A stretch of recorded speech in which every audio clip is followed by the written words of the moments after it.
Warahmatullahi wabarakatuh. Perkenalkan, nama saya Muhammad Sultan, NIM 198038. Saya dari Prodi Penjas 2019A.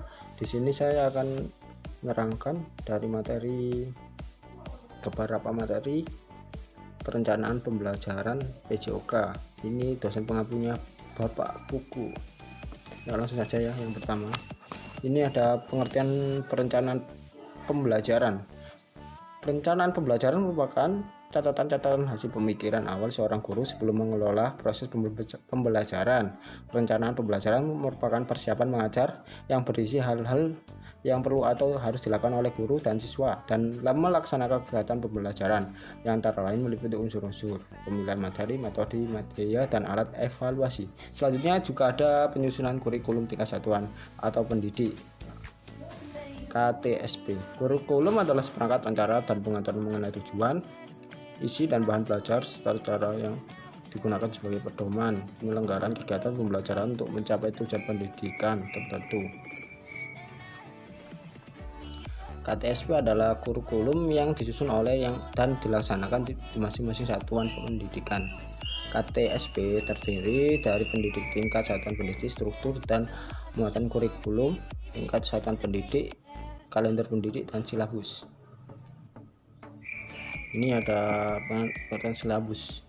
Apa itu silabus? Silabus adalah rencana pembelajaran pada suatu dan atau kelompok mata pelajaran atau tema tertentu yang mencakup standar kompetensi, kompetensi dasar, materi pokok pembelajaran, kegiatan pembelajaran, indikator pencapaian, kompetensi untuk indikator, penilaian, alokasi waktu, dan sumber atau bahan alat belajar. Silabus merupakan penjabaran standar kompetensi dan kompetensi dasar ke dalam materi pokok pembelajaran.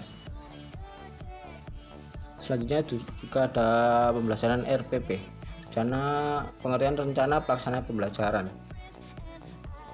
Berdasarkan RPP 19 tahun 2005 pasal 20 yang bahwa perencanaan proses pembelajaran meliputi silabus dan rencana pelaksanaan pembelajaran yang memuat kurang-kurangnya tujuan pembelajaran, materi ajar, metode pengajaran, sumber belajar, dan penilaian hasil belajar.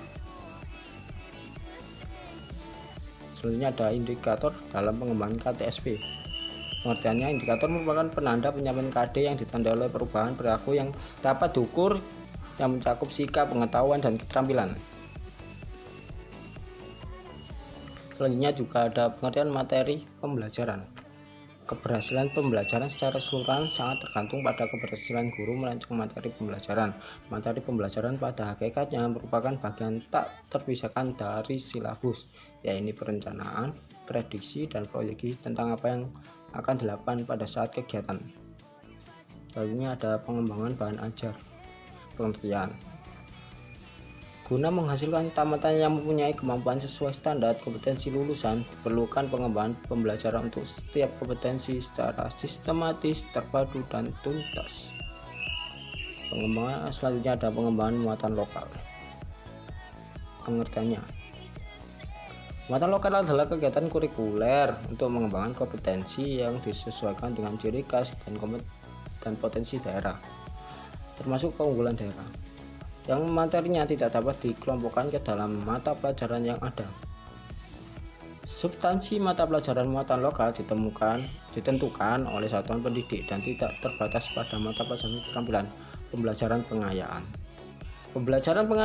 Pembelajaran menurut standar nasional pendidik. Standar nasional pendidik bertujuan menjamin mutu pendidikan nasional dalam rangka mencerdaskan kehidupan bangsa dan membentuk watak serta peradaban bangsa yang bermartabat. Ini ada model-model pelajaran yang efektif media pembelajaran. Pekerjaan guru adalah pekerjaan profesional, karena itu diperlukan kemampuan dan kewenangan. Kemampuan itu dapat dilihat pada kesanggupannya menjalankan perannya sebagai guru, pengajar, pembimbing, administrator, dan sebagai pembina ilmu. Kriteria keputusan minimal atau KKM.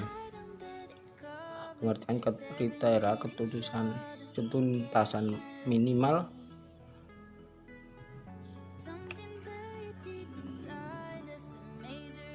menurut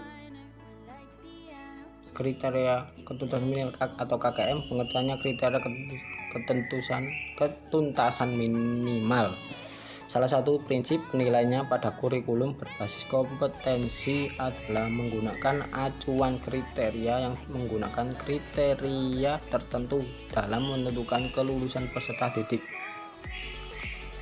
Kriteria paling rendah untuk menyatakan peserta didik mencapai ketuntasan dinamakan kriteria ketuntasan minimal atau KKM.